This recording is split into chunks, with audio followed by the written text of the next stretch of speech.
मैं भूल जाता हूँ। Thanks thanks a lot Ayush. Okay बच्चों एक बार फटाफट रिवाइज कर लो। मुझे तो जब भी accounting for not for profit concern की बात करते हैं, आपको वहां बैठे बैठे रिवाइज करना है, बोलना है, कंसंट्रेशन मेंटेन रखना है और रिस्पॉन्स करते हुए चलोगे। एटलीस्ट हाँ हाँ हाँ हाँ बोलते हुए चलोगे, ठीक है ना? हाँ बोलोगे तो मुझे समझ में आएगा कि बच्चे थोड़ा रिस्पॉन्सिव है, सो नहीं गए बेटा वहां।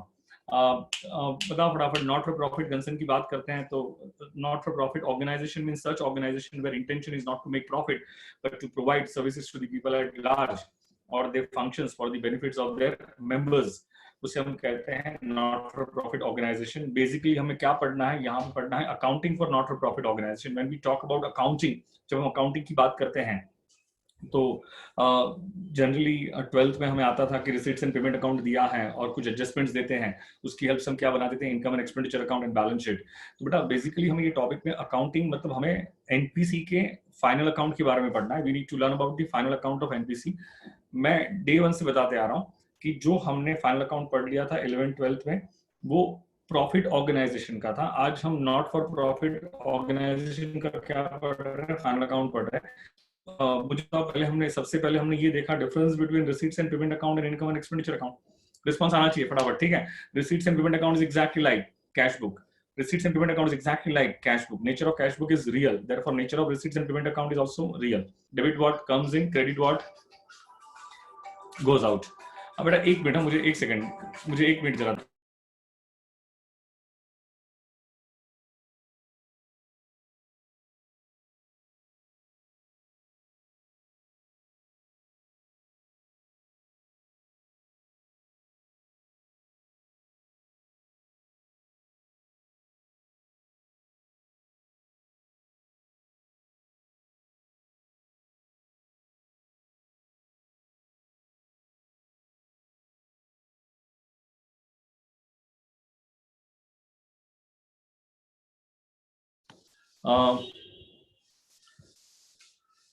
Receipts and payment accounts exactly like the cash book.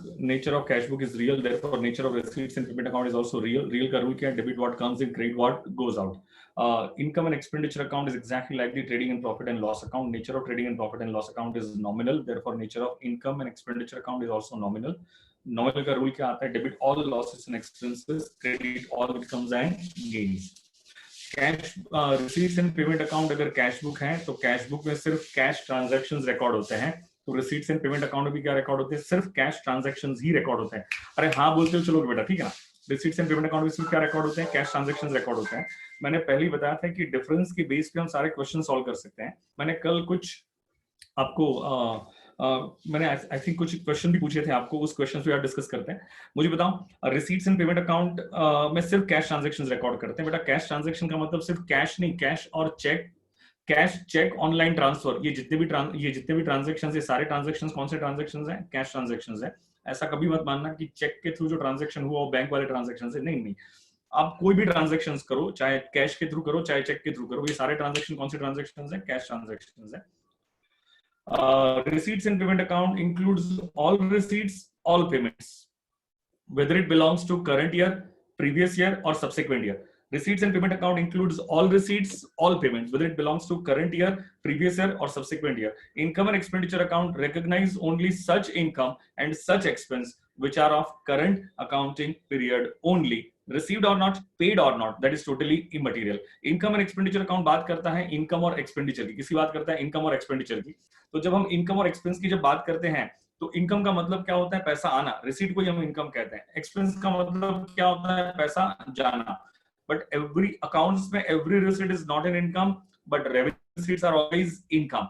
Accounts में जब बात करते हैं तो every receipts are not an income, but revenue receipt always income. तो मुझे बताओ जनरली कैपिटल रिसीट क्या करते हैं? कैपिटलाइज करते हैं। क्या करते हैं? कैपिटलाइज करते हैं। It will be part of your balance sheet liability side. एक मिनट, मैं यहां डिस्टिंक्शन कर देता हूं। Income and expenditure account recognise only such income and such expense. Income मतलब पैसा आना, मतलब कौन सी इनकम, कौन सी रिसीट इनकम है? Revenue receipts are income. Revenue receipts मतलब जो बार बार होता है, रिकरिंग नेचर का होता है, उसे हम कौन सी रिसीट्स कहते हैं? रिकरिंग रिसीट्स कहते हैं, रेवेन्यू रिसीट्स कहते हैं। Every receipt is not an income, but recurring receipts are always income. Every payment is not an expense, हर पेमेंट एक्सपेंस होता नहीं है, लेकिन रेवेन्यू एक्सपेंडिचर जो बार बार होता है वो सब क्या एक्सपेंस है। आई hope you get my point clear. तो income and expenditure account recognize only such income and such expense which are of current accounting period only, received or not, paid or not, that is totally immaterial. ये sentence के base पे आपके question solve हो जाएंगे. तो याद रखना, हम इनकम एंड एक्सपेंडिचर अकाउंट में सिर्फ करंट ईयर की इनकम लिख सकते हैं, करंट ईयर का एक्सपेंस लिख सकते हैं, क्योंकि हमें नेक्स्ट ईयर की इनकम से या प्रीवियस ईयर की इनकम से कोई लेना देना नहीं है. हमारा जो भी कंसर्न है वो किससे है? करंट ईयर की इनकम से है. तो इनकम को समझना बहुत जरूरी होता है. मैंने कहा receipts and payment account includes all receipts, उससे कोई फर्क नहीं पड़ता है. वो पैसा आया, डेबिट व्हाट कम्स इन, पैसा गया, credit what goes out. All receipts whether it belongs to current year, previous year और नेक्स्ट ईयर, उससे कोई फर्क पड़ने वाला नहीं है. सेकंड पॉइंट, ध्यान से सुनोगे मेरी बात को.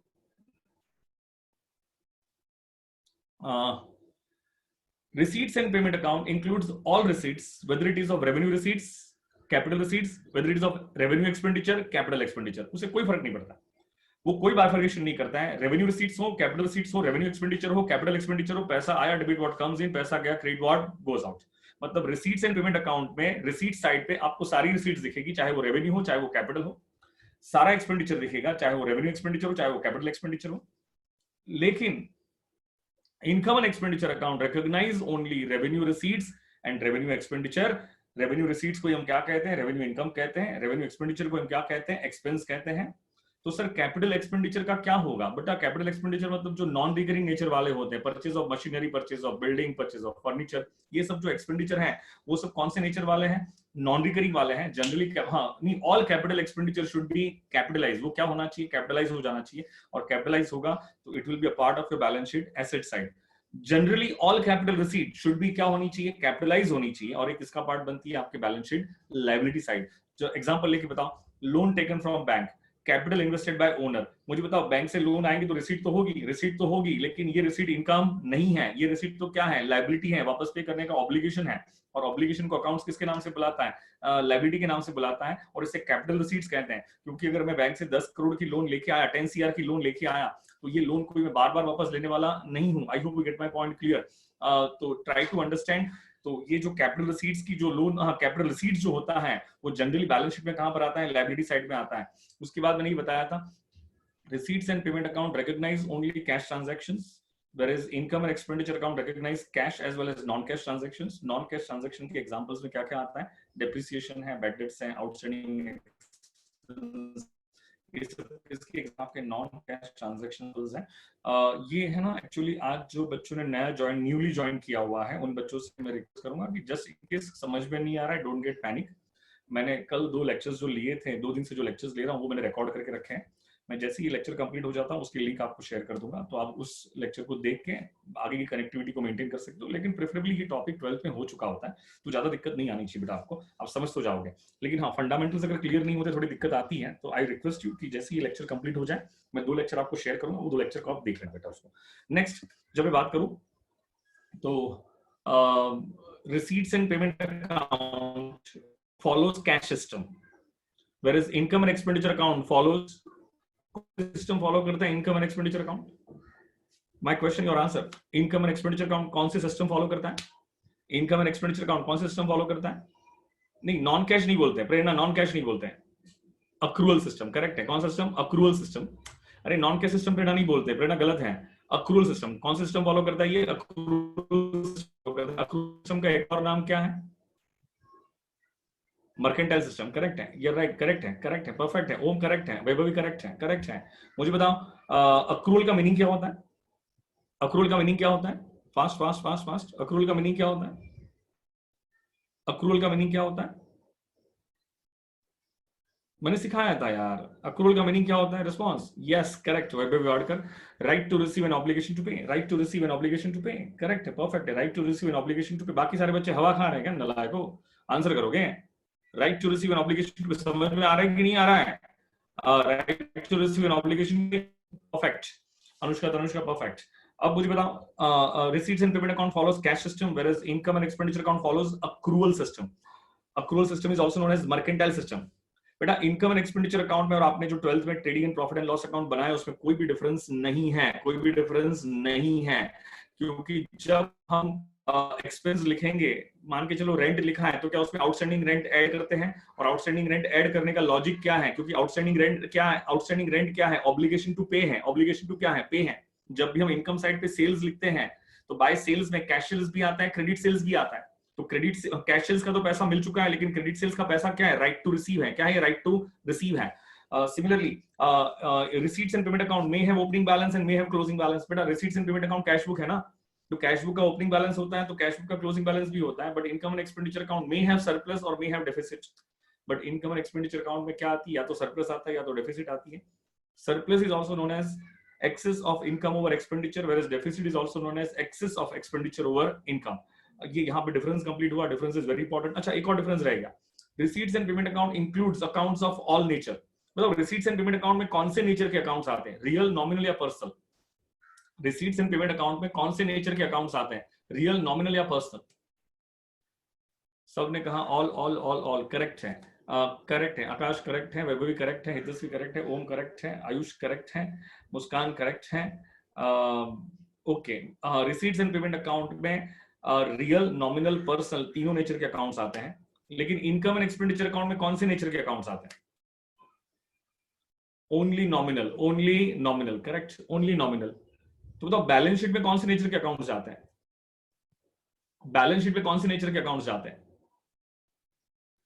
करेक्ट है, real and personal, real and personal, real and personal. Perfect है, real and personal, real and personal, एकदम परफेक्ट है, एकदम परफेक्ट है। रियल एंड पर्सनल, एकदम करेक्ट, एकदम करेक्ट। रिया परदेसी, एकदम करेक्ट। चलो डन। मुझे बताओ, फिर कल हमने कुछ थियोरेटिकल डिस्कशन कर लिया था। मुझे बताओ थियोरेटिकल डिस्कशन, मैं ऑलवेज कहता हूं जब भी अकाउंट्स की बात करेंगे तो ऑलवेज किसके पॉइंट ऑफ व्यू सोचेंगे? बिजनेस के पॉइंट ऑफ व्यू सोचेंगे। हम ऑलवेज यही सोचेंगे कि बिजनेस ने गुड्स परचेज किए, बिजनेस ने गुड्स सेल किए, बिजनेस ने सैलरी का पेमेंट किया, बिजनेस ने इलेक्ट्रिसिटी का पेमेंट किया। तो whenever we think about accounts, we always think from the point of view of business only. लेकिन यहाँ पे बिजनेस नहीं है। क्या यहाँ पे एनपीसी है? क्या यहाँ पे एनपीसी है? तो ऑलवेज एनपीसी के बारे में सोचेंगे। किसके पॉइंट पे सोचेंगे? एनपीसी के पॉइंट पे सोचेंगे। मुझे बताओ, आप सभी लोगों ने मिलके 1 लाख कंट्रीब्यूट किया, आप सभी लोगों ने मिलके 1 लाख कंट्रीब्यूट किया और 1 लाख कंट्रीब्यूट किया और एक charitable trust, charitable organisation start किया। तो मुझे बताओ, आपने जो 1 लाख कंट्रीब्यूट किया, क्या ये काइंड ऑफ कैपिटल है? अगर बिजनेस ऑर्गेनाइजेशन की बात करें, प्रॉफिट ऑर्गेनाइजेशन की बात करें, तो ये क्या है? काइंड ऑफ कैपिटल है। यस, ये काइंड ऑफ क्या है बेटा? कैपिटल है। तो अब मुझे सोच के बताओगे काइंड ऑफ कैपिटल है, लेकिन हम एनपीसी, हाँ यही पैसा आपने मिलके किसको दिया? एनपीसी को दिया। एनपीसी को दिया तो एनपीसी के पास पैसा आया, तो रिसीट्स एंड पेमेंट अकाउंट में क्या होगा? Debit what comes in, debit what comes इन। वहां पे डेबिट तो होगा, लेकिन रिसीट्स में आया, रिसीट्स एंड पेमेंट अकाउंट के रिसीट साइड पे तो आया, रिसीट साइड पे तो आया। कॉमन सेंस अप्लाई करके बताओगे, वहां या रिसीट्स एंड पेमेंट अकाउंट से ये इनकम एंड एक्सपेंडिचर अकाउंट की इनकम में जाएगा कि कैपिटलाइज होगा? ये इनकम में जाएगा कि कैपिटलाइज होगा? ऑफ कोर्स बेटा, ये क्या होगा? आपका कैपिटलाइज होगा। इसे कैपिटल फंड कहते हैं। ये कैपिटलाइज होगा, मतलब ये किसका पार्ट बनेगा? ये बैलेंस शीट में लायबिलिटी साइड का पार्ट बनेगा। सौरभ करेक्ट है। ये बैलेंस शीट में किसका पार्ट बनेगा? लायबिलिटी साइड का पार्ट बनेगा। आई hope you get my point clear. Capital fund में क्या सरप्लस ऐड करते हैं क्या? यस, सरप्लस ऐड करते हैं। तो capital fund increases with surplus. क्या कैपिटल फंड से क्या डेफिसिट माइनस करते हैं? यस, तो capital fund decreases with deficit. Excess of assets over liabilities, अगर आपकी एसेट्स लायबिलिटीज से ज्यादा है, एक्सेस है, तो वो एक्सेस को हम क्या कहते हैं? वो एक्सेस को हम क्या कहते हैं? कैपिटल फंड कहते हैं। वो एक्सेस को हम क्या कहते हैं? कैपिटल एक्सेस को हम कहते हैं। You all connect this point very clear. Now tell me one thing. Donation की बात करते हैं क्या? There are 2 types of donation. Number 1 general donation, number 2 specific donation. General donation मतलब जहां पे कोई पर्पस अटैच नहीं होता है तो उसे कहते हैं जनरल डोनेशन। लेकिन जो डोनेशन के साथ कोई पर्पस अटैच है तो उसे हम क्या कहते हैं? स्पेसिफिक डोनेशन कहते हैं। General donation of small amount always to be treated as recurring nature का होता है, बार बार आता है, और जो बार बार आता है ऐसे टाइप के रिसीट्स को हम इनकम कह सकते हैं। क्या कह सकते हैं? उसे इनकम कह सकते हैं। मुझे बताओ, general donation of big amount should be capitalise. Capitalise मतलब ये किसका पार्ट बनना चाहिए? बैलेंस शीट में लायबिलिटी साइड का पार्ट बनना चाहिए और उसको हम कैपिटल फंड में ऐड कर देंगे। लेकिन अगर क्वेश्चन में लिखा है 10,000 रुपीज का डोनेशन, 10,000 का डोनेशन, तो अब उसे स्मॉल मानना, बिग मानना, ये गलती मत कर देना। मतलब हम कभी नहीं कह सकते कि ये स्मॉल है, बिग है। तो ये सिचुएशन में हम क्या करेंगे? We can take any assumption. अगर हमें लग रहा है कि हमें स्मॉल का अजम्पशन लेना है तो उसे इनकम ट्रीट कर दो, but append a note for it.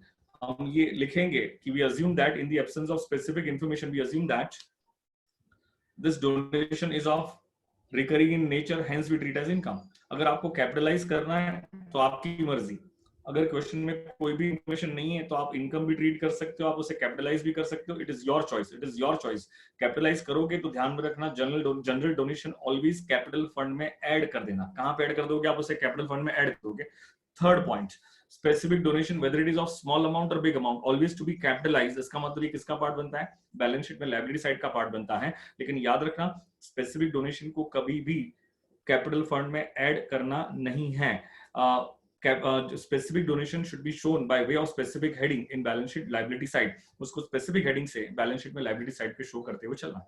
Next हमने ये देखा था लेगेसी। लेगेसी का मतलब क्या होता है? एन अमाउंट और value of thing received by not for profit concern from a will of a disease person.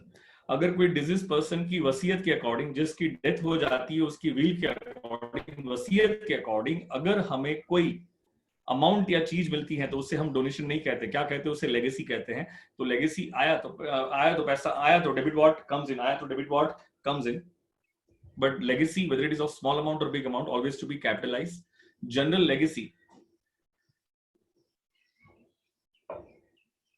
should be added with capital fund. General legacy किसके साथ ऐड हो जाना चाहिए? कैपिटल फंड के साथ ऐड हो जाना चाहिए। Whereas specific legacy should be shown by way of specific heading in balance sheet liability side. उसके बाद बताया था ऑनोरेरियम। क्या बताया था आपको? ऑनोरेरियम। ऑनोरेरियम का मतलब होता है ऑनर। देखो ऑनोरेरियम एक ऑनर वर्ड अटैच है।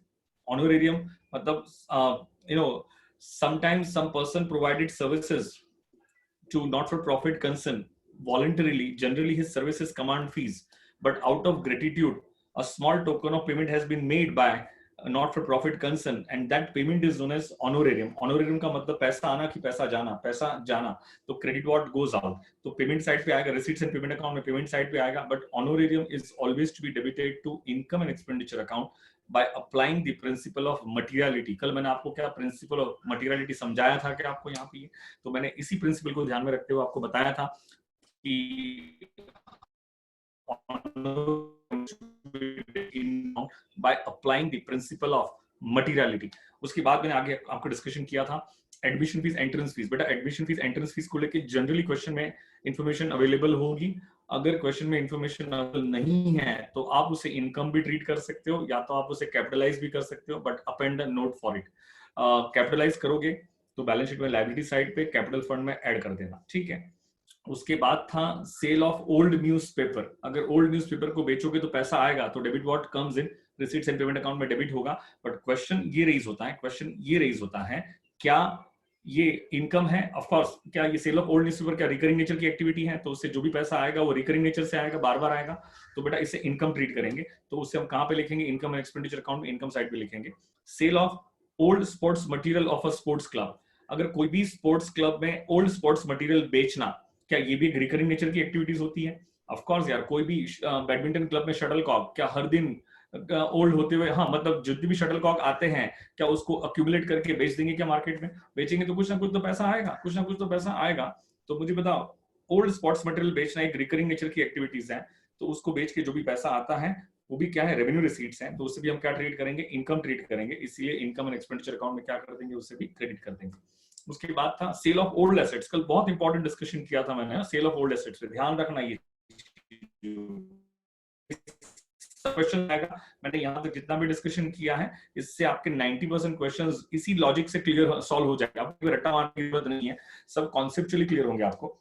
Cell of old asset, old asset को बेच के कोई भी पैसा आता है, उस रिसीट आती है, वो रिसीट को हम कहते हैं capital receipt, what we call it as capital receipt. लेकिन ये कैपिटलाइज नहीं होता है बेटा, ये कोई भी एंगल से लायबिलिटी नहीं है, ये कोई भी एंगल से लायबिलिटी नहीं है। तो मुझे ओल्ड एसेट को बेच के जो भी पैसा आता है उसे हम क्या कहते हैं? लायबिलिटी कहते हैं, सॉरी कैपिटल रिसीट कहते हैं। लेकिन ये कैपिटलाइज नहीं होगा, बैलेंस शीट में लायबिलिटी साइड पे नहीं जाएगा। लेकिन ओल्ड एसेट को बेचने से या तो प्रॉफिट होगा या तो लॉस होगा। Profit should be credited to income and expenditure account and loss should be debited to income and expenditure account. Profit और लॉस फाइंड करने के लिए किसको किसके साथ कंपेयर करेंगे? किसको किसके साथ कंपेयर करेंगे? प्रॉफिट और लॉस फाइंड करने के लिए कोई भी ओल्ड एसेट को बेचने से या तो प्रॉफिट होगा या तो लॉस होगा। टू फाइंड प्रॉफिट और लॉस हम किसको किसके साथ कंपेयर करेंगे? हम किसको किसके साथ कंपेयर करेंगे? टू फाइंड प्रॉफिट और लॉस हम किसको किसके साथ कंपेयर करेंगे? मैंने कल सिखाया था बेटा। I need answer from your side. Correct है मुस्कान, बुक वैल्यू को सेलिंग प्राइस के साथ, करेक्ट है। बुक वैल्यू को सेलिंग प्राइस के साथ, सार्थक करेक्ट है, you are right, absolutely right. Book value को सेलिंग प्राइस के साथ, बुक वैल्यू को सेलिंग प्राइस के साथ। बुक वैल्यू का मतलब क्या होता है? Value which is presented by books of accounts और बैलेंस शीट। और एक और इंटरप्रिटेशन भी समझाया था, value after depreciation, value after depreciation. तो बुक वैल्यू को सेलिंग प्राइस के साथ कंपेयर करोगे तो देयर आर टू पॉसिबिलिटीज, या तो प्रॉफिट आएगा या तो लॉस आएगा। Profit should be credited to income and expenditure account by applying the logic, ये करंट ईयर की इनकम है इसलिए क्रेडिट करेंगे। Expense should be debited to profit, अरे इनकम एंड एक्सपेंडिचर अकाउंट। उसके बाद मैंने बताया था लाइफ मेंबरशिप फीस। क्या बताया था आपको? Life membership fees. बेटा life membership fees capital receipt होती है, तो कैपिटल रिसीट्स हम क्या करते हैं, कैपिटलाइज कर लेते हैं। तो ये लाइफ मेंबरशिप फीस कहां पे ऐड कर दोगे? कैपिटल फंड में ऐड करते हुए चलोगे। एक और पॉइंट मैंने बताया था, subscription. Subscription is the main source of income for any not for profit organisation, for any not for profit organisation. तो मुझे बताओ, subscription main source of income है, तो main source of income recurring होगी या नॉन रिकरिंग होगी? Of course ये कौन से नेचर का होगा? रिकरिंग नेचर का होगा। तो मैंने एक डिस्कशन किया था आपके साथ कल, तो ये डिस्कशन जो मैंने किया था 2 दिन में, इसका पूरा रिवाइज करा दिया, ये पूरा रिवीजन यहाँ पे हो गया। समझ में आया तो हाँ बोलोगे, डाउट है तो फटाफट क्वेश्चन पूछोगे, धनाधन क्वेश्चन पूछोगे फटाफट। समझ में आया हाँ बोलोगे, डाउट है तो क्वेश्चन पूछोगे फटाफट फटाफट फटाफट, एकदम quick quick quick quick quick. Sir समझ में आया, समझ में आया, समझ में आया। मुस्कान, प्रेरणा हाँ हाँ, रेडमी हाँ। फिर जो आज बच्चे न्यूली ज्वाइन किए हैं, जस्ट इन केस नहीं समझ में आया, डोंट गेट पैनिक बच्चों। मैं आज दोनों लेक्चर्स आपके साथ शेयर कर दूंगा, दोनों लेक्चर आपके साथ शेयर कर दूंगा, तो आप उसको देख लेना, तो कनेक्टिविटी आपकी मेंटेन हो जाएगी, कोई प्रॉब्लम नहीं आएगा आपको, कोई प्रॉब्लम नहीं आएगा आपको। ओके, कल मैंने आपको एक क्वेश्चन पूछा था,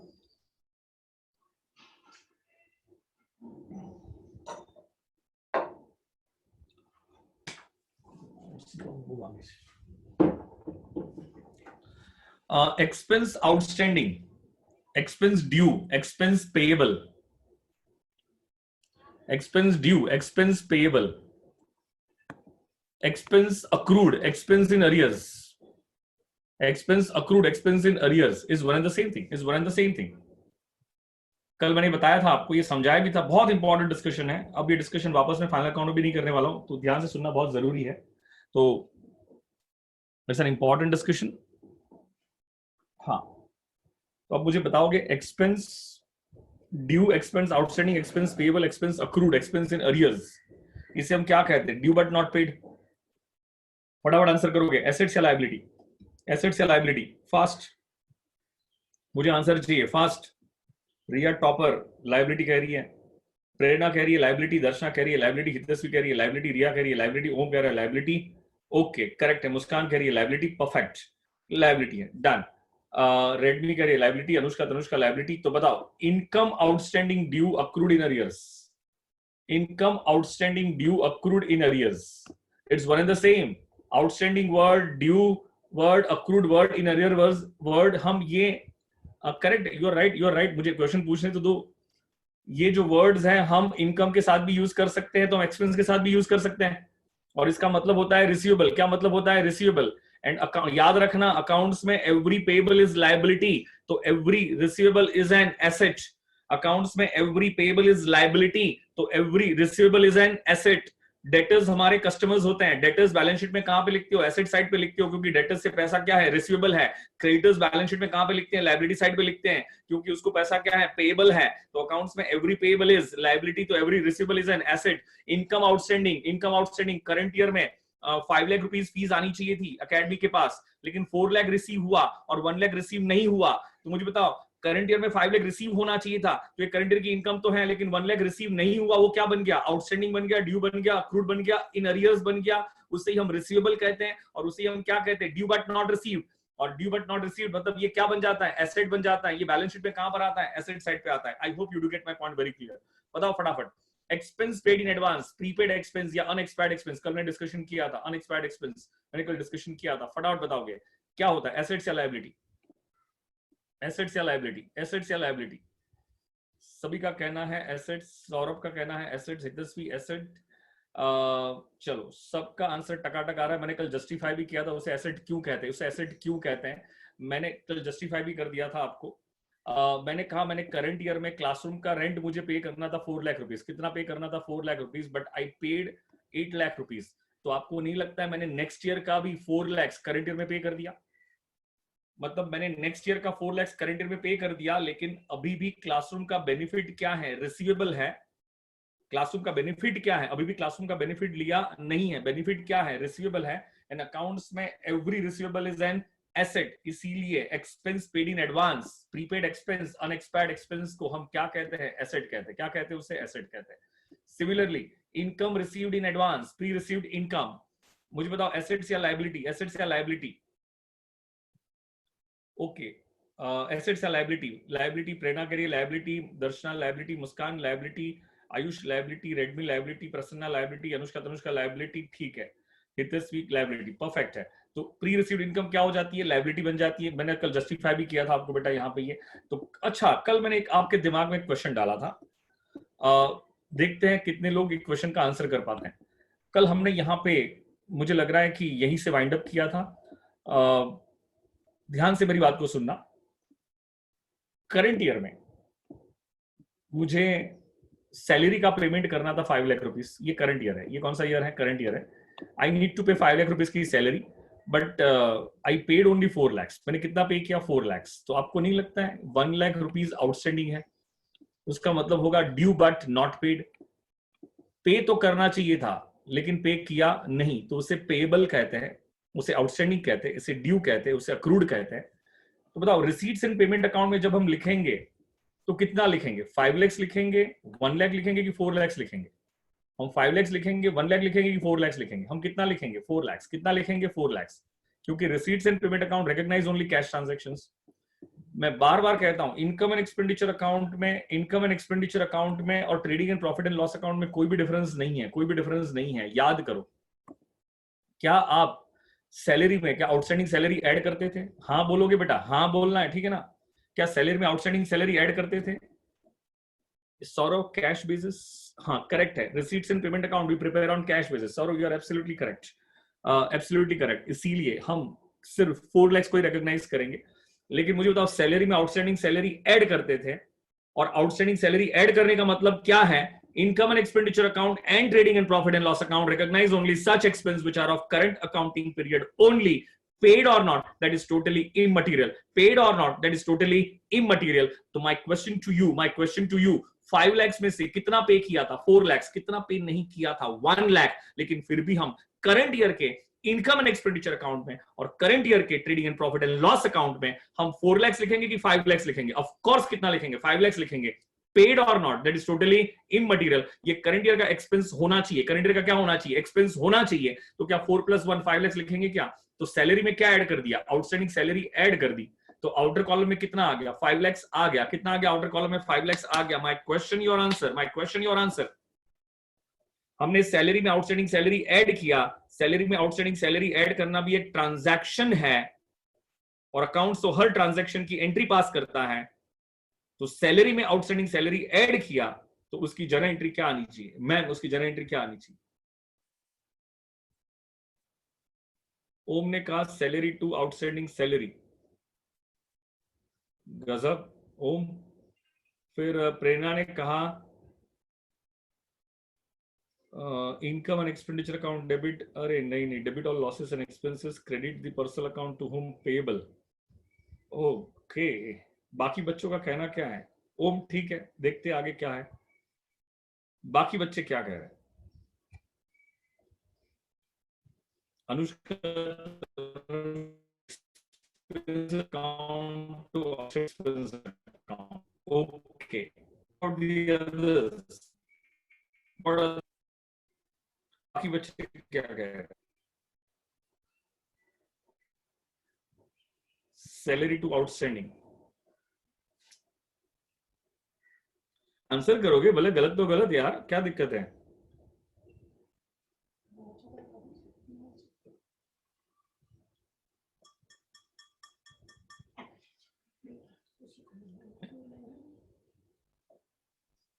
सार्थक ने कहा सैलरी टू कैश, बेटा सैलरी और ठीक है चलो देखते हैं।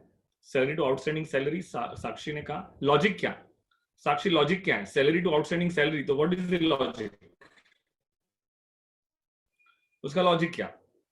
बाकी बच्चे भी आंसर करेंगे। आयुष कहां पर है, अभी सौरव आंसर कर रहा था, सौरव कहां पर है, बाकी बच्चे आंसर क्यों नहीं कर रहे। सार्थक कहां पर है? सार्थक ने तो आंसर दिया, चलो। श्रुति कहां पर है? हितस्वी ने आंसर नहीं दिया है, वैभव ने आंसर नहीं दिया है, दर्शना ने आंसर नहीं दिया है। Salaries are liability, so credit करेंगे। ओके, लॉजिक ठीक ठाक लग रहा है sir. Because it gives birth to debtors और क्रेडिटर्स, इसीलिए नो नो नो, ठीक है ना, दिया। ओके, हितस्वी ने आंसर दिया। ओके, बच्चों, मैं आपसे क्वेश्चन पूछूं? चलो ठीक है, बाकी सारे बच्चे ठीक ठाक ही आंसर कर रहे हैं, कोई दिक्कत नहीं है। पहले मुझे बताओ, सैलरी अकाउंट का नेचर क्या होता है? मैंने क्वेश्चन क्या पूछा है? मैंने क्वेश्चन क्या पूछा है सार्थक? मैंने पूछा है सैलरी अकाउंट का नेचर क्या होता है। मैंने नेचर पूछा है, मैंने मेरे क्वेश्चन पे दिया। हाँ, सबने कहा, सौरव ने कहा नॉमिनल, साक्षी ने कहा नॉमिनल, सार्थक ने कहा नॉमिनल, वैभवी ने कहा नॉमिनल नॉमिनल नॉमिनल, दर्शना ने कहा नॉमिनल। ओके ओके, आयुष आजकल जवाब नहीं देता बेटा। आयुष को क्या हो गया बेटा? आयुष क्यों इतना शांत हो गया बेटा? This is not correct. Salary outstanding का नेचर क्या होता है? सैलरी आउटस्टैंडिंग का नेचर क्या होता है? कॉमन सेंस, सैलरी का नेचर नॉमिनल, तो आउटस्टैंडिंग सैलरी का भी नेचर क्या होता है? नॉमिनल। अरे कॉमन सेंस लगाओ, सैलरी का नेचर क्या है? नॉमिनल, तो सैलरी आउटस्टैंडिंग का भी नेचर क्या होगा? नॉमिनल ही होगा ना। बोलो हाँ। प्रेरणा बोल रही ना सर, हितैषी बोल रही नहीं सर। सर बट वो तो आउटस्टैंडिंग है ना, तो आउटस्टैंडिंग है तो क्या हुआ? सैलरी वर्ड आया ना, तो नॉमिनल बोलने का। सौरभ बोल रहा है नो सर। दर्शना बोल रही है सर वो पर्सनल है। बेटा अगर करेक्ट है आप, सर आपको क्या हो गया है? प्रसन्ना बोला सर आपको क्या हो गया है? सर आप ऐसी बातें क्यों करते हो? बच्चों मेरी बात सुनोगे? सैलरी आउटस्टैंडिंग, आप सभी का आंसर एकदम टकाटक करेक्ट था। सैलरी आउटस्टैंडिंग, सैलरी आउटस्टैंडिंग का नेचर है पर्सनल। क्या नेचर है? Personal. Because outstanding salary, basically आपको पता है पर्सनल अकाउंट की 3 कैटेगरी आती है। एक तो natural person, artificial person and representative person. क्या आता है? Representative person. नेचुरल पर्सन में हम सब लोग आ जाते हैं। आर्टिफिशियल पर्सन में मैम कौन आता है? आर्टिफिशियल पर्सन में कंपनी है, बैंक है। देखो मैं मैम को भी थोड़ा अकाउंट सिखा रहा हूँ, मैम भी अकाउंट सीख रही है आज। मैम आर्टिफिशियल पर्सन में कौन कौन आता है? मैम डांट रही है मुझे। आर्टिफिशियल पर्सन में कौन कौन आता है? आर्टिफिशियल पर्सन में बैंक है, कोऑपरेटिव सोसाइटीज हैं, कंपनीज हैं, चैरिटेबल ट्रस्ट हैं, म्युनिसिपल कॉर्पोरेशन है। सब कहाँ पे आ जाता है? आर्टिफिशियल पर्सन में आता है। लेकिन जब हम आउटस्टैंडिंग सैलरी की बात करते हैं तो मुझे बताओ, मान के चलो यूनिक एकेडमी हैज 10 एम्प्लॉइज। कितने एम्प्लॉइज हैं? 10 एम्प्लॉइज हैं। उन सब की सैलरी अभी भी पे करना बाकी है, सैलरी अभी भी पे करना बाकी है। ओके, प्रसन्ना कह रहे हैं मैम को गुड आफ्टरनून कहना हमारी तरफ से। ओके, कह दिया प्रसन्ना मैंने। मैम गुस्से में है बेटा, ज्यादा बात नहीं कर सकते। मुझे बताओ रिप्रेजेंटेटिव पर्सन क्या होता है? कि मान के चलो कि यूनिक एकेडमी के 10 एम्प्लॉइज हैं और 10 एम्प्लॉइज को अभी सैलरी पे करना बाकी है। तो मुझे कॉमन सेंस अप्लाई करके बताओगे आउटस्टैंडिंग सैलरी, ये जो अकाउंट है मान के चलो 1 लाख रुपीज है, तो आपको नहीं लगता ये जो आउटस्टैंडिंग सैलरी है ये इन एम्प्लॉइज को रिप्रेजेंट कर रहा है? किसको रिप्रेजेंट कर रहा है? एम्प्लॉइज को रिप्रेजेंट कर रहा है। इसीलिए आउटस्टैंडिंग सैलरी क्लासीफाई होता है रिप्रेजेंटेटिव पर्सनल अकाउंट में, और आप उसको पर्सनल अकाउंट में क्लासीफाई कर सकते हो। कहां पे क्लासीफाई कर सकते हो? पर्सनल अकाउंट में क्लासीफाई कर सकते हो। आई hope you get my point clear. तो ये सबने बराबर आंसर दिया था। मैंने क्वेश्चन पूछा, यहाँ पे बच्चे थोड़े कम रिस्पॉन्स कर रहे थे। मैंने पूछा सैलरी में क्या आउटस्टैंडिंग सैलरी ऐड करते हैं? सबने बोला हाँ। मैंने पूछा जर्नल एंट्री, बहुत सिंपल सी जर्नल एंट्री है यार। पहले मुझे बताओ, 2 बातें याद रखना। समझ में आ रहा है तो अच्छी बात है, नहीं समझ में आ रहा है तो उसको फिलहाल याद रख लो। मैं कहीं पे लॉजिक जस्टिफाई, मैं आपको कहीं पे लॉजिक समझा दूंगा। अकाउंट्स में every payable is liability and every receivable is an asset. Every payable is liability and every receivable is an asset. Liability, कोई भी लायबिलिटी का बाय डिफॉल्ट क्रेडिट बैलेंस होता है। कोई भी लायबिलिटी का बाय डिफॉल्ट कौन सा बैलेंस होता है? क्रेडिट बैलेंस होता है। एंड कोई भी एसेट का बाय डिफॉल्ट कौन सा बैलेंस होता है? डेबिट बैलेंस होता है। बेटा हर अकाउंट्स के अपने बाय डिफॉल्ट बैलेंस होते हैं, हर अकाउंट्स के अपने बाय डिफॉल्ट बैलेंस होते हैं। जब भी आप कोई मशीनरी परचेज करते हो तो बोला एंट्री क्या पास करते हो? Machinery account debit to cash, debit what comes in, credit what goes out. Machinery account debit to cash, तो debit what comes in, credit what goes out. तो मेरा क्वेश्चन आपसे ये है, अगर मशीनरी अकाउंट बनाओगे तो उसका बाय डिफॉल्ट कौन सा बैलेंस आएगा? डेबिट बैलेंस ही आएगा बेटा। कौन सा बैलेंस आएगा? डेबिट बैलेंस आएगा। I hope you get my point clear. Credit पे गुड्स परचेज करते हैं तो एंट्री क्या पास करते हैं? Purchase account debit to creditors, purchase account debit to creditors. तो क्रेडिटर्स जो है, ये क्रेडिटर्स जो है, इसका बाय डिफॉल्ट कौन सा बैलेंस होता है? क्रेडिट बैलेंस ही होता है। कौन सा बैलेंस होता है? क्रेडिट बैलेंस ही होता है। आई hope you get my point very clear. तो मुझे बताओ, रिस्पॉन्स करके बताओगे। लाइबिलिटीज का आप बैलेंस शीट की लाइबिलिटीज साइड में सब कुछ देख लो, कैपिटल ले लो, बैंक लोन ले लो, क्रेडिटर्स ले लो, बिल्स पेबल ले लो, वहां पे जनरल रिजर्व ले लो, प्रॉफिट एंड लॉस अकाउंट ले लो, इन सबका बाय डिफॉल्ट क्रेडिट बैलेंस होता है। कौन सा बैलेंस होता है? बाय डिफॉल्ट क्रेडिट बैलेंस होता है। और बैलेंस शीट में एसेट साइड पे जो भी आता है उसका बाय डिफॉल्ट डेबिट बैलेंस होता है। कौन सा बैलेंस होता है? बाय डिफॉल्ट डेबिट बैलेंस होता है। रिस्पॉन्स करना है। लायबिलिटीज का बाय डिफॉल्ट कौन सा बैलेंस? फास्ट। लायबिलिटीज का बाय डिफॉल्ट कौन सा बैलेंस? फास्ट। हितस्विनी का क्रेडिट बैलेंस, क्रेडिट बैलेंस, श्रुति क्रेडिट बैलेंस, मुस्कान क्रेडिट बैलेंस, रिया क्रेडिट बैलेंस। एसेट का by default which balance? Debit balance. Wonderful. Expense का बाय डिफॉल्ट, एक्सपेंस का by default कौन सा balance? ओम ने कहा debit balance, debit balance, debit balance, debit balance. Perfect perfect perfect.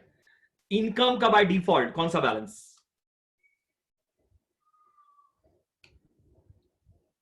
Credit balance है। Perfect perfect perfect.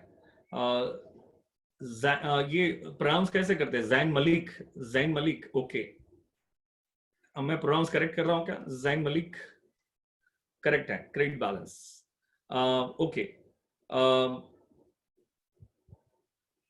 मुझे बताओ 5 लाख की सैलरी, 5 लाख की सैलरी पे करनी चाहिए थी करंट ईयर में, लेकिन हमने पे किया सिर्फ 4 लाख। कितना पे किया? 4 लाख। पहले 4 लाख की, मुझे 4 लाख की सैलरी का, सैलरी की एंट्री पास करके बताओगे। जो 4 लाख पे किया उसकी एंट्री क्या आएगी? सैलरी अकाउंट डेबिट कितने से? 4 lakh to cash oblique bank. कितने से होगा? 4 लाख। कितने से होगा? 4 लाख। एम आई करेक्ट? अगर हम, मैं डे 1 से ये बात सिखा रहा हूं, every expense and every income should have 2 entries. Number 1 recognition, number 2 transfer. Number 1 recognition, number 2 transfer. जैसे ही आपने ये एंट्री पास कर दी, जैसे ही आपने ये एंट्री पास कर दी, मुझे कॉमन सेंस अप्लाई करके बताना, क्या जनरल एंट्री में सैलरी अकाउंट डेबिट हुआ है? तो लेजर में भी क्या होगा? डेबिट ही होगा टू कैश ऑब्लिक बैंक। कितने से होगा? 4 लाख। इसमें कोई दिक्कत है क्या आपको? लेकिन कॉमन सेंस अप्लाई करके बताना, ईयर एंड में जब सैलरी यहां से ट्रांसफर होकर प्रॉफिट एंड लॉस में जाएगी तो 4 लाख जाना चाहिए कि 5 लाख जाना है? ईयरली ट्रांसफर होगी ना, profit loss account debit, profit and loss account debit कितने से? 5 लाख टू सैलरी अकाउंट। कितना लिखेंगे? 5 लाख। तो कौन से आप profit and loss account debit to क्या लिखेंगे? Salary account. 5 लाख मतलब ये सैलरी जब यहां से ट्रांसफर होकर प्रॉफिट एंड लॉस में जाता है तो हम कितना लिखने वाले? 5 लाख लिखने वाले। लेकिन आपने डेबिट तो सिर्फ 4 लाख किया है। आपने डेबिट कितना किया है? सिर्फ 4 लाख किया है। तो आपको नहीं लगता है और 1 लाख डेबिट होना चाहिए? और 1 लाख डेबिट होना चाहिए, तो और 1 लाख डेबिट होना चाहिए। तो ये 1 लाख की जो सैलरी है, आपको नहीं लगता ये आउटस्टैंडिंग सैलरी है? तो हम जनरल एंट्री पास करेंगे, हम जनरल एंट्री पास करेंगे salary account debit. Salary account debit कितने से डेबिट होगा? 1 लाख से। And to outstanding salary account credit कितने से होगा? 1 लाख से। कॉमन सेंस है, कॉमन सेंस है, सैलरी अकाउंट में 4 लाख आना चाहिए कि 5 लाख आना चाहिए? अगर 5 लाख आना चाहिए तो आपको नहीं लगता है कि 1 लाख डेबिट होना चाहिए सैलरी अकाउंट में? तो सैलरी अकाउंट में और 1 लाख डेबिट किया, और 1 लाख डेबिट किया by applying the logic debit all losses and expenses. तो हमने आउटस्टैंडिंग सैलरी को क्रेडिट क्यों किया? क्योंकि आउटस्टैंडिंग सैलरी क्या है? लायबिलिटी है। और लायबिलिटी का बाय डिफॉल्ट कौन सा बैलेंस होता है? क्रेडिट बैलेंस होता है। तो क्या हम आउटस्टैंडिंग सैलरी क्रेडिट कर सकते हैं क्या? हम आउटस्टैंडिंग सैलरी क्या कर सकते हैं? क्रेडिट कर सकते हैं क्या? आई hope you get my point very clear. The moment you pass this entry, the moment you pass this entry, the moment you pass this entry, salary account क्या 1 लाख से डेबिट हो जाएगा क्या? यस। अब सैलरी अकाउंट में total कितना आ गया? 5 लाख, और क्या यही 5 लाख क्या आपके प्रॉफिट एंड लॉस अकाउंट को या इनकम एंड एक्सपेंडिचर अकाउंट को ट्रांसफर हो जाएगा? क्या आपका कहां पर ट्रांसफर हो जाएगा? या तो मैंने कहा ना, trading and profit and loss account में और इनकम एंड एक्सपेंडिचर अकाउंट में कोई भी डिफरेंस नहीं है। Hope you get my point very clear.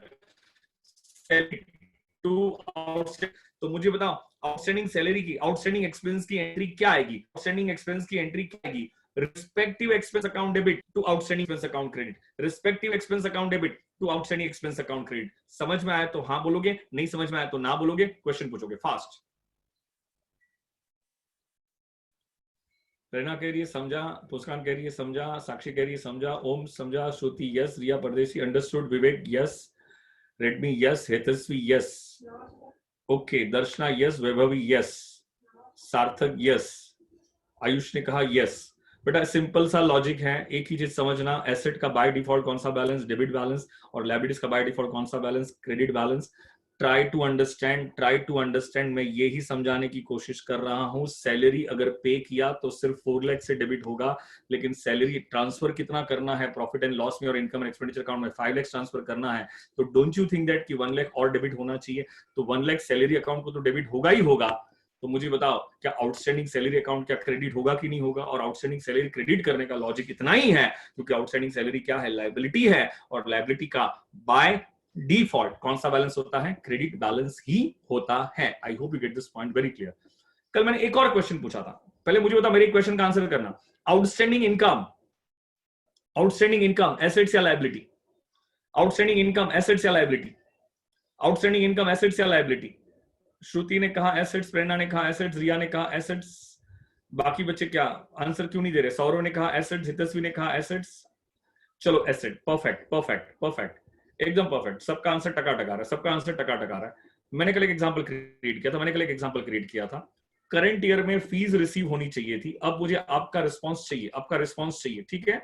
Current year में academy should receive the fees 10 lakh rupees. कितना रिसीव होना चाहिए था? 10 lakh rupees, but we received only 8 lakhs। हमने कितना रिसीव किया? 8 lakhs। तो डोंट यू थिंक दैट कि 2 लाख की सैलरी, सॉरी 2 लाख की fees due but not receive, due but not receive, due but not receive, मिलना तो चाहिए था इस डेट तक, लेकिन मिला नहीं है, तो उसे क्या कहेंगे? Due but not receive. या तो उसे कहेंगे फीस आउटस्टैंडिंग, या तो उसे कहेंगे फीस ड्यू, या तो उसे कहेंगे फीस अक्रूड, या तो उसे कहेंगे फीस रिसीवेबल, या तो उसे कहेंगे fees due but not receive, due but not receive. Common sense apply करके बताओ, रिसीट्स एंड पेमेंट अकाउंट में 10 lakhs लिखोगे कि 8 lakhs लिखोगे? रिसीट्स एंड पेमेंट अकाउंट में 10 lakhs लिखोगे कि 8 lakhs लिखोगे? सबने कहा 8 lakhs। कितना लिखेंगे? 8 lakhs। कितना लिखेंगे? 8 lakhs। Perfect. Income and expenditure account में इनकम साइड पे कितना लिखेंगे? इनकम एंड एक्सपेंडिचर अकाउंट में इनकम साइड पे कितना लिखेंगे? इनकम एंड एक्सपेंडिचर अकाउंट में इनकम साइड पे कितना लिखेंगे? सब ने कहा 10 लाख, सब कह रहे 10 लाख, सब ने कहा 10 लाख, टकाटक। बेटा मैं वही कह रहा हूं, income and expenditure account recognise only such income which are of current accounting period only, received or not that is totally immaterial. उसका पैसा मिला नहीं मिला उससे कोई फर्क पड़ता नहीं है। करंट ईयर की इनकम है तो क्रेडिट करेंगे। कैसे लिखेंगे? क्या फीस को इनर कॉलम में लिखूंगा 8 लाख, और उसमें क्या करूंगा? ऐड कर दूंगा आउटस्टैंडिंग फीस। कितना ऐड करूंगा? 2 लाख, और आउटर कॉलम में कितना आ जाएगा? 10 लाख। मैंने फीस में आउटस्टैंडिंग फीस ऐड किया, और फीस में आउटस्टैंडिंग फीस ऐड करना भी एक ट्रांजैक्शन है। अकाउंट्स हर ट्रांजैक्शन की एंट्री पास करता है, तो मुझे इसकी एंट्री पास करके बताओ कि आउटस्टैंडिंग फीस क्या आएगी, आउटस्टैंडिंग फीस एंट्री क्या आएगी? उसका कहा अकाउंट फीस अकाउंट टू। प्रेरणा ने कहा आउटस्टैंडिंग फीस टू फीस, हितस्वी ने कहा आउटस्टैंडिंग फीस टू फीस। बच्चे सो रहे हैं क्या? ओम ने भी कहा था, कुछ तो आंसर दिया था। वैभवी ने कहा outstanding fees to fees, Sarthak ने कहा outstanding fees to fees, Ayush ने कहा outstanding fees to fees, Riya ने कहा outstanding fees to fees, Redmi ने कहा outstanding fees to fees, Vivek ने कहा outstanding fees to fees, Anushka ने कहा, प्रेरणा ने कहा, प्रसन्ना ने कहा सर सेम आंसर। वाह, बच्चों का आंसर एकदम करेक्ट है, एकदम करेक्ट है। कॉमन सेंस वाली बात थी। कोई मुझे बता सकता है कि ये जो 8 लाख की फीस रिसीव हुई थी ना, 8 लाख की फीस, उसकी जर्नल एंट्री क्या आएगी? 8 लाख की फीस जो रिसीव हुई थी उसकी जर्नल एंट्री क्या आएगी? 8 लाख की फीस जो रिसीव हुई थी उसकी जर्नल एंट्री क्या आएगी? करेक्ट है, कैश टू फीस।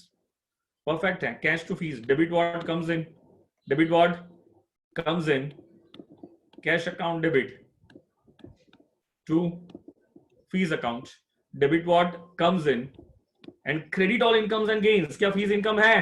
तो credit all incomes and gains, credit all incomes and gains common sense apply करके बताओगे। अगर मैं फीस अकाउंट बना रहा हूं, कौन सा अकाउंट बना रहा हूं? Fees account. तो क्या जर्नल एंट्री में क्रेडिट हुआ है तो लेजर भी क्रेडिट करूंगा क्या? लेकिन जरा अगेन कॉमन सेंस अप्लाई करना, क्या जब फीस ट्रांसफर होगा तो 8 लाख ट्रांसफर होगा कि 10 लाख ट्रांसफर होगा? जब इनकम एंड एक्सपेंडिचर अकाउंट को फीस ट्रांसफर होगा या प्रॉफिट एंड लॉस अकाउंट को फीस ट्रांसफर होगी, तो क्या 8 लाख ट्रांसफर होगा कि 10 लाख ट्रांसफर होगा? 10 लाख ट्रांसफर होगा। तो डोंट यू थिंक दैट कि यहां पे 2 लाख और आना चाहिए?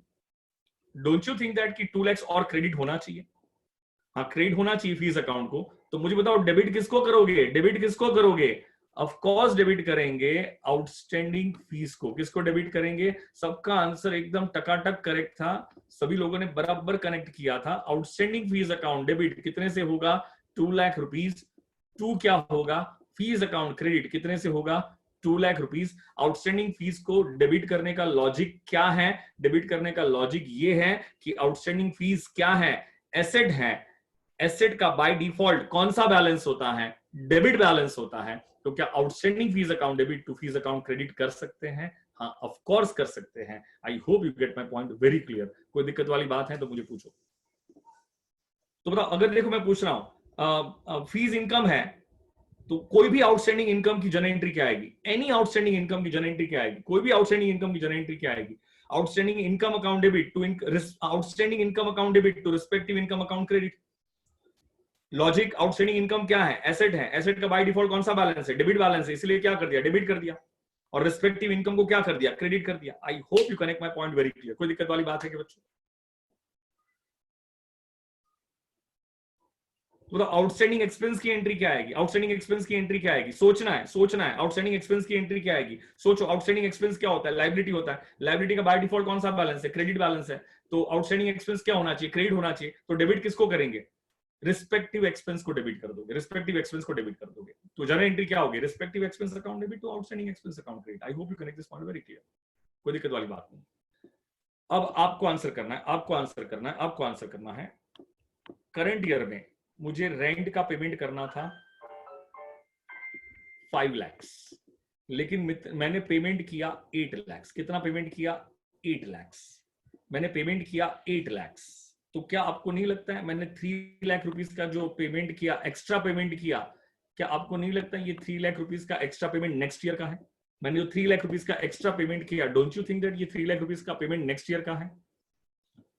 करेक्ट है, करेक्ट है। तो मुझे पे करना चाहिए था 5 lakh, but I paid 8 lakh. तो 3 लाख क्या है? Rent paid in advance. ये क्या है? Rent paid in advance. और रेंट पेड इन एडवांस मतलब क्या? एक्सपेंस पेड इन एडवांस होता है? रिस्पॉन्स करके बताओगे। Expense paid in advance, assets या लायबिलिटी? एसेट्स या liability? Expense paid in advance, assets या लायबिलिटी? एसेट्स या लायबिलिटी? सबका आंसर आ रहा है एसेट, एसेट, एसेट, एसेट। सबका आंसर आ रहा है एसेट। एसेट का बाय डिफॉल्ट कौन सा बैलेंस? एसेट का बाय डिफॉल्ट कौन सा बैलेंस? एसेट का बाय डिफॉल्ट कौन सा balance? Debit, debit, debit, debit, debit. टकाटक, एकदम आंसर टकाटक है, कोई दिक्कत नहीं है। अब मुझे बताओगे, आपका आंसर आना चाहिए रिसीट्स एंड पेमेंट अकाउंट में हम रेंट पेमेंट साइड पे लिखेंगे, वो तो कॉमन सेंस है। कितना लिखेंगे? 5 लाख की 8 लाख। कितना लिखेंगे? 5 लाख की 8 लाख। सबका आंसर आ रहा है 8, 8, 8, 8, 8। टकाटक है 8 lakh. Receipts and payment account includes all receipts, all payments, whether it belongs to current year, previous year या subsequent year. Receipts and payment account को कोई फर्क नहीं पड़ता है। पैसा आया डेबिट व्हाट कम्स इन, पैसा गया credit what goes out. Income and expenditure account में कितना लिखेंगे? इनकम एंड एक्सपेंडिचर अकाउंट में कितना लिखेंगे? सार्थक ने कहा 5, रेडमी ने कहा 5, मुस्कान ने कहा 5, हितस्वी ने कहा 5, विवेक ने कहा 5, रिया ने कहा 5, अनुष्का तनुष्का ने कहा 5। करेक्ट है, because income and expenditure account debit all losses and expenses, recognize only such expense which are of current accounting period only, current accounting period only, current accounting period only। तो बता, क्या 8 लाख का पेमेंट तो हुआ था, लेकिन क्या 5 लाख ही करंट ईयर का एक्सपेंस है? और करंट ईयर का trading and profit and loss account बना रहे हैं, हम करंट ईयर का इनकम एंड एक्सपेंडिचर अकाउंट बना रहे हैं, तो कॉमन सेंस तो यही कहता है कि करंट ईयर के इनकम एंड एक्सपेंडिचर अकाउंट में, करंट ईयर के trading and profit and loss account में करंट ईयर का ही एक्सपेंस आना चाहिए, प्रीवियस ईयर का या नेक्स्ट ईयर का एक्सपेंस नहीं आ सकता है, नेक्स्ट ईयर का एक्सपेंस नहीं आ सकता है। आई hope you connect my point clear. यहाँ पे वो सेंटेंस बोलने की जरूरत नहीं थी अनुष्का। तो मुझे तो लिखेंगे कैसे, टू रेंट कितना लिखेंगे 8 लाख, उसमें से क्या माइनस करेंगे, प्री पेड रेंट कितना माइनस करेंगे 3 लाख, तो आउटर कॉलम में कितना आ जाएगा, आउटर कॉलम में कितना आ जाएगा 5 लाख। और आपको नहीं लगता है ये 3 लाख की जो सेकंड इफेक्ट है वो बैलेंस शीट में कहां पे चली जाएगी, वो बैलेंस शीट में कहां पे चली जाएगी, एसेट साइड पे जाएगी। माय क्वेश्चन योर आंसर, क्या हमने रेंट में से क्या प्रीपेड रेंट माइनस किया? रेंट में से प्रीपेड रेंट माइनस करना भी एक ट्रांजैक्शन है। अगर ये भी एक ट्रांजैक्शन है तो इसकी जर्नल एंट्री क्या आनी चाहिए, इसकी जर्नल एंट्री क्या आनी चाहिए?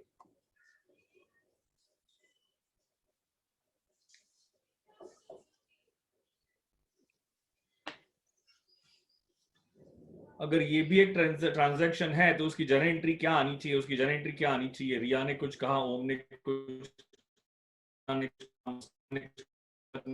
कहा, हितस ने कहा, विवेक भी कुछ कह रहा है।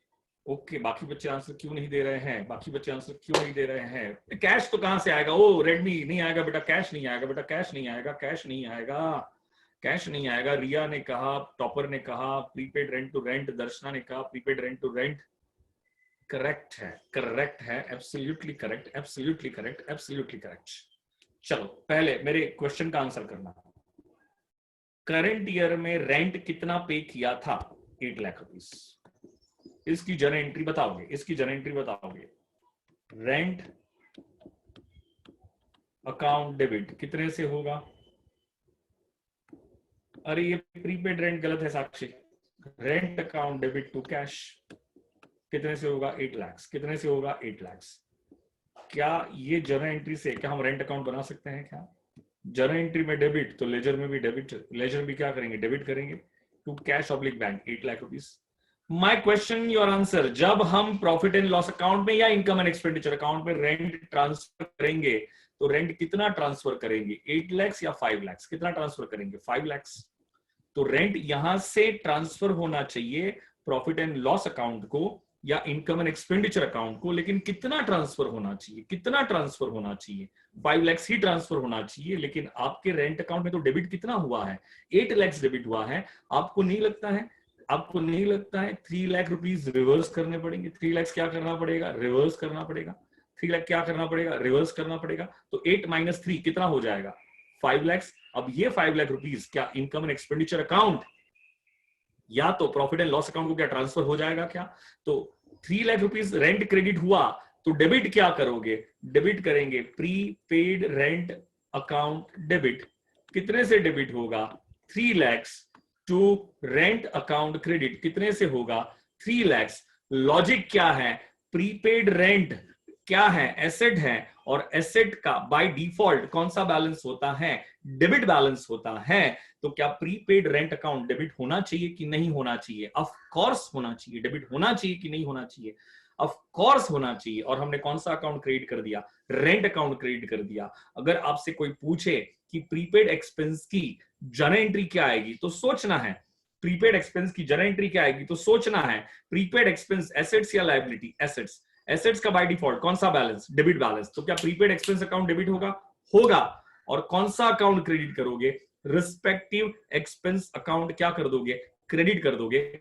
तो जनरेट हो जाएगी एक्सपेंस अकाउंट।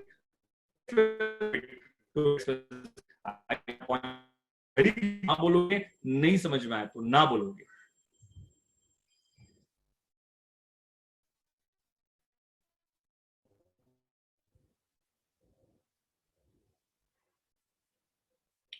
अंडरस्टूड, समझा, समझा, श्रुति समझा, साक्षी समझा, प्रेरणा समझा, सार्थक समझा, प्रेमी समझा। ओके चलो, बाकी बच्चों को नहीं समझा लगता है, ऐसा है क्या बेटा? बताओ मुझे फटाफट, मैं जो बोल रहा हूं वह भी अंडरस्टूड? ओके, हितस्वी समझा। Okay good. करंट ईयर में, हाँ साक्षी 8 for 10 seconds, 15 seconds पूरा हो जाएगा। करंट ईयर में फीस रिसीव होनी चाहिए थी 6 lakhs, लेकिन we received 9 lakhs, we received 9 lakhs। Common sense apply करके बताओ, करंट ईयर में फीस कितनी रिसीव होनी चाहिए थी? 6 lakh, but we received 9 lakhs। Don't you think that 3 lakh rupees next year का करंट ईयर में मिल गया? तो क्या इसी 3 लाख रुपीस को क्या हम फीस रिसीव्ड इन एडवांस कहेंगे? क्या हम प्री रिसीव्ड फीस कहेंगे, या तो फीस रिसीव्ड इन एडवांस कहेंगे? यस। बताओ, रिसीट्स एंड पेमेंट अकाउंट में रिसीट साइड पे फीस कितनी लिखोगे? रिसीट साइड पे फीस कितनी लिखोगे? 6 lakhs की 9 lakhs? आयुष कह रहा है 9, मुस्कान, श्रुति कह रही है 9, मुस्कान कह रही है 9, सौरभ कह रहा है 9, सार्थक कह रहा है 9, प्रेरणा कह रहे हैं 9, रेडमी कह रहे हैं 9। टकाटक करेक्ट है, टकाटक करेक्ट है, कोई दिक्कत ही नहीं है बेटा, एकदम टकाटक। बताओ, इनकम एंड एक्सपेंडिचर अकाउंट में कितना लिखेंगे? इनकम एंड एक्सपेंडिचर अकाउंट में कितना लिखेंगे बेटा? सबका आंसर आ रहा है 6, 6, 6, 6। सबका आंसर आ रहा है 6। क्यों 6? Why 6? Because income and expenditure account recognize only such income which are of current accounting period only। मुझे बताओ, 9 lakhs में से क्या 3 lakhs क्या नेक्स्ट ईयर की इनकम है, और 6 lakhs कौन सी इनकम है? करंट ईयर की इनकम है। तो भाई, करंट ईयर के प्रॉफिट एंड लॉस अकाउंट में और करंट ईयर के इनकम एंड एक्सपेंडिचर अकाउंट में करंट ईयर की ही इनकम आनी चाहिए, करंट ईयर की ही इनकम आनी चाहिए। उसमें नेक्स्ट ईयर की इनकम नहीं आ सकती है, नेक्स्ट ईयर की इनकम नहीं आ सकती है। इसीलिए हम सिर्फ कितना लिखेंगे? 6 lakhs ही लिखेंगे। लेकिन कैसे लिखेंगे? इनर कॉलम में लिखेंगे फीस 9 लाख रुपीस, और उसमें से माइनस करेंगे प्री रिसीव्ड फीस या fees received in advance. Pre received fees लिखोगे या फीस रिसीव्ड इन एडवांस? कितना रिसीव्ड एडवांस में रिसीव हुआ है? 3 लाख रुपीस। तो बताओ, आउटर कॉलम में कितना आ जाएगा? 6 लाख रुपीस आ जाएगा। My question your answer, my question your answer. Fees received in advance को, इनकम रिसीव्ड इन एडवांस को हम एसेट्स कहते हैं कि लायबिलिटी कहते हैं? इनकम रिसीव्ड इन एडवांस को हम एसेट्स कहते हैं कि लायबिलिटी कहते हैं? एसेट्स कहते हैं कि लायबिलिटी कहते हैं? सबका आंसर धनाधन जा रहा है, लायबिलिटी, लायबिलिटी, लायबिलिटी, लायबिलिटी। बाकी बच्चे आंसर क्यों नहीं दे रहे? क्या बच्चों को मेरी बात समझ में नहीं आती है? ओके, सब बोल रहे हैं लायबिलिटी। तो बताओ, क्या हमने फीस में से क्या fees received in advance minus किया? ये माइनस करना भी एक ट्रांजैक्शन है। I need journal entry for this, I need journal entry for this, I need journal entry for this. Om ने कहा fees to pre received fees, fees to pre received fees. Riya ने कहा fees to pre received fees. Prerna ने कहा fees to pre received fees. Riya ने कहा fees to pre received in advance. बाकी बच्चे नहीं दे रहे। Fees to pre received fees, of course. Darshana ने भी वही कहा, ओके, हितस्वी ने भी वही कहा, साक्षी ने भी वही कहा, विवेक ने भी वही कहा। आंसर तो मुझे लग रहा है टकाटक करेक्ट है। रेडमी ने भी वही कहा, आयुष ने भी वही कहा। ओके ओके, मुझे बताओ, फीस जब 9 lakhs मिली थी करंट ईयर में, तो एंट्री क्या पास करेंगे? Cash account debit 9 lakh rupees to fees account. ये प्रसन्न नालायक है। प्रसन्ना बोलता है सेम एज अबाव। ऐसा थोड़ी बोलते हैं बेटा, कुछ तो मेहनत कर। Cash to fees, cash to fees कितना होगा? 9 lakhs। ओके, तो इससे क्या फीस अकाउंट क्रेडिट होगा? यस। क्या लिखेंगे हम यहां पे? By cash. कितना लिखेंगे? 9 lakhs। You all agreed with this? लेकिन कॉमन सेंस अप्लाई करके बताओ, जब यही fees income and expenditure account या प्रॉफिट अकाउंट को क्रेडिट होगी, तो कितना आ जाएगा, ट्रांसफर होगा? 9 lakhs होगा कि 6 lakhs होगा? 6 lakhs होगा। तो आपको नहीं लगता है, आपको नहीं लगता है 3 lakhs रिवर्स करना जरूरी है? 3 lakhs क्या करना जरूरी है? रिवर्स करना जरूरी है। और बताओ, फीस रिसीव्ड इन एडवांस क्या है? लायबिलिटी है। तो लायबिलिटी का बाय डिफॉल्ट कौन सा बैलेंस होता है? क्रेडिट बैलेंस होता है। तो मुझे बताओ, इसकी जर्नल एंट्री क्या आ जाएगी? जर्नल एंट्री क्या आ जाएगी? क्या फीस अकाउंट डेबिट करेंगे? क्या कौन सा अकाउंट डेबिट करेंगे? Fees account. फीस अकाउंट क्या करेंगे? डेबिट करेंगे। कितने से डेबिट करेंगे? 3 लाख से डेबिट करेंगे। और क्या pre received fees account credit कर देंगे क्या? और pre received fees account credit करने के पीछे लॉजिक क्या है? लॉजिक यही है कि प्री रिसीव्ड फीस क्या है? इनकम है, और इनकम का by default, sorry, pre received fees क्या है? लायबिलिटी है, और लायबिलिटी का बाय डिफॉल्ट कौन सा बैलेंस होता है? बाय डिफॉल्ट क्रेडिट बैलेंस होता है। कौन सा बैलेंस होता है? क्रेडिट बैलेंस होता है। आई hope you do get my point very clear. अगर ये जर्नल एंट्री समझ में आई है तो हाँ बोलोगे, नहीं समझ में आई है तो ना बोलोगे, डाउट पूछोगे फटाफट। जो बच्चों ने आज डे 1 है उनको समझ में आ रहा है क्या? सौरव समझ में आया क्या बेटा? अब मुझे नाम सबके याद नहीं आ रहे बेटा, तो मैं नाम से नहीं बुला पाऊंगा आप लोगों को, लेकिन समझ में आया क्या बेटा? Okay, Jain Malik understood. Okay okay, सब बच्चे बोल रहे समझ में आ रहा है। अब मैं रैपिड फायर राउंड, फटाफट क्वेश्चन पूछ रहा हूं, आपको आंसर देना है। फटाफट क्वेश्चन पूछ रहा हूं, आपको आंसर देना है, ठीक है ना? रैपिड फायर राउंड, धनाधन तैयार हो जाओ टाइप करने को। बताओ, आउटस्टैंडिंग फीस एसेट्स या लायबिलिटी? आउटस्टैंडिंग फीस एसेट्स या liability? Fast fast fast fast fast. Asset asset asset asset asset asset asset asset asset asset asset. Okay okay okay. Income received in advance assets या liability? Fast fast fast, एकदम fast answer आना चाहिए। Income received in advance, सिर्फ L लिखोगे तो भी चलेगा। Liability liability liability liability. Okay okay. Expense paid in advance?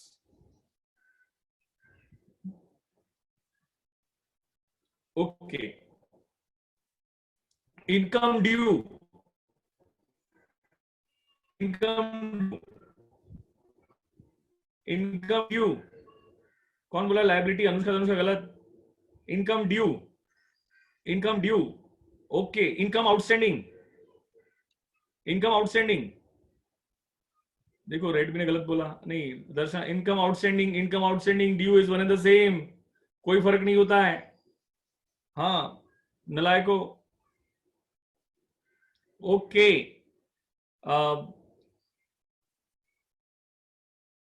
Income received in advance, liability. अच्छा। एक्सपेंस आउटस्टैंडिंग की जर्नल एंट्री, एक्सपेंस आउटस्टैंडिंग की जर्नल एंट्री। देखो एक सेकंड, सोचने का तरीका, सोचने का तरीका। अभी रुको, कोई आंसर नहीं, रिस्पॉन्स नहीं करे, कोई भी रिस्पॉन्स नहीं करेगा, कोई भी रिस्पॉन्स नहीं करेगा। सोचने का तरीका, एक्सपेंस आउटस्टैंडिंग की जर्नल एंट्री क्या आएगी? तो सोचना है, एक्सपेंस आउटस्टैंडिंग एसेट्स या लायबिलिटी? लायबिलिटी। लायबिलिटी का बाय डिफॉल्ट कौन सा balance? Credit balance. Credit balance, तो मुझे बताओ एक्सपेंस आउटस्टैंडिंग क्या होगा? क्रेडिट होगा। तो डेबिट क्या करेंगे? डेबिट करेंगे रिस्पेक्टिव एक्सपेंस अकाउंट। डेबिट क्या करेंगे? Respective expense account. तो जर्नल एंट्री क्या हो जाएगी? Respective expense account debit to expense outstanding account credit. I hope you connect this point clear. Correct है, सोचने का तरीका इंपॉर्टेंट है। वेरी गुड, आप आंसर दे रहे हो, आई रियली अप्रिशिएट, बहुत अच्छा लग रहा है। बच्चे एकदम टकाटक आंसर दे रहे। कल से जो भी आंसर देगा बेटा उसको एक एक कैडबरी फ्री। नहीं, कल से जो भी आंसर देगा उसको 500 रुपया बेटा, हर किसी को 500 रुपया। एक करेक्ट आंसर 500 रुपीज, एक करेक्ट आंसर 500 रुपीज बेटा। हितेश भी बोल रही है चले, प्रसन्ना बोल रही है चलेगा सर, कोई दिक्कत नहीं है। मुस्कान बोल रही है तो बेस्ट है सर। दर्शना बोल रही है मजाक कर रहे हो सर। हाँ, पेटीएम, गूगल पे, फोन पे कुछ भी कर सकते हैं। केबीसी घर बैठे, वंडरफुल। हाँ हाँ, जो जो कहना फटा। अब तक एक आंसर करेक्ट, 500 रुपया बेटा। चलो आज से हम लोग ना चैलेंज स्टार्ट करते हैं, चैलेंज एक्सेप्टेड। देखते हैं, मैं क्वेश्चन ही ऐसा पूछूंगा, आप आंसर कहां से दे पाओगे बेटा? 21 दिन में पैसा डबल। हाँ जैन मलिक, 21 दिन में पैसा डबल। हितेश भी कह रही है सर ये तो एकदम टकाटक। चलो देखते, कल से हम लोग है ना चैलेंज देता हूं मैं आपके ना ग्रुप पे, क्वेश्चन भिजवाता हूं। जो भी आंसर देगा मैं क्वेश्चन ही ऐसा पूछूंगा, देखते ना आंसर कौन दे पाता है। गूगल खोल के बैठेंगे सर। अरे तू कुछ भी कर ले सार्थक, क्वेश्चन ही गूगली होगा तो तू आंसर कहां से देगा बेटा? ओके चलो अब यहां पे ध्यान दो। एक्सपेंस आउटस्टैंडिंग की जर्नल एंट्री क्या होगी? एक्सपेंस आउटस्टैंडिंग की जर्नल एंट्री क्या होगी? एक्सपेंस आउटस्टैंडिंग मतलब बताओ, एक्सपेंस आउटस्टैंडिंग सोचना है। ये एसेट है, एसेट का बाय डिफॉल्ट कौन सा बैलेंस है? डेबिट बैलेंस है। सॉरी सॉरी सॉरी, एक second. Income outstanding, income outstanding की जर्नल एंट्री क्या होगी? तो सोचना है इनकम आउटस्टैंडिंग क्या है? एसेट है, एसेट का बाय डिफॉल्ट कौन सा बैलेंस होता है? डेबिट बैलेंस होता है। कौन सा बैलेंस होता है? डेबिट बैलेंस होता है। तो मुझे बताओ, income outstanding account debit to respective income account credit. Income received in advance की जर्नल एंट्री क्या आएगी? इनकम रिसीव्ड इन एडवांस की जर्नल एंट्री क्या आएगी? सोचना है। इनकम रिसीव्ड इन एडवांस क्या होता है? लायबिलिटी होता है। लायबिलिटी का बाय डिफॉल्ट कौन सा बैलेंस होता है? क्रेडिट बैलेंस होता है। तो इनकम रिसीव्ड इन एडवांस तो क्रेडिट ही होना चाहिए, तो डेबिट क्या होना चाहिए? Respective income account. तो जर्नल एंट्री क्या पास करेंगे? Respective income account debit to pre received income account credit, perfect है। एक्सपेंस पेड इन एडवांस की जनरल एंट्री क्या आएगी, सोचना है। एक्सपेंस पेड इन एडवांस क्या होता है, एसेट होता है। एसेट का बाय डिफॉल्ट क्या है, डेबिट बैलेंस है। तो expense paid in advance account debit to respective expense account, बहुत काम में आने वाली है ये जनरल एंट्री। इसीलिए जनरल एंट्री के कॉन्फिडेंस, उसका लॉजिक, उसका कॉन्सेप्ट सभी एकदम टकाटक क्लियर होना चाहिए। बिल्कुल डाउट नहीं होना चाहिए, बिल्कुल डाउट नहीं होना चाहिए। सबको बराबर से समझ में आया क्या यहाँ पे, ये 50-50 समझ में आया कि 90% 10% समझ में आया कि 100% समझा? साक्षी बोल रही है सर कुछ भी नहीं समझा। नो, अरे 100% क्लियर। प्रसन्ना बोल रहा है क्लियर 100%, 101%। रेड भी बोल रही है 100%, आयुष बोल रहा है 100%। चलो टकाटक, हितस्वी कह रही है 100%। सर समझ में आया, सर समझ में आया। चलो वंडरफुल बच्चों, आज के लिए काफी है। आज इससे ज्यादा एक्सटेंड नहीं करेंगे। टकाटक, प्रसन्ना कह रहा है टकाटक। ओके, कल से क्वेश्चन स्टार्ट करेंगे। कल से मुझे पहले सब्सक्रिप्शन पे कुछ डिस्कशन करना है। Will start submitting question tomorrow. Okay, will see you tomorrow at the same time. हाँ, जो बच्चे आज डे 1 था, बेटा मुझे एक बार कॉल करोगे कॉन्फ्रेंस में, एक बार कॉन्फ्रेंस में कॉल कर लोगे, मैं आगे का आपको गाइड कर देता हूँ। और जो बच्चे नए हैं वो मुझे कॉल कर लेंगे, मैं आगे का आपको गाइड कर देता हूँ। तो मुझे बेटा एक कॉल कर लो बेटा एक बार, तो I will guide you. Recording बंद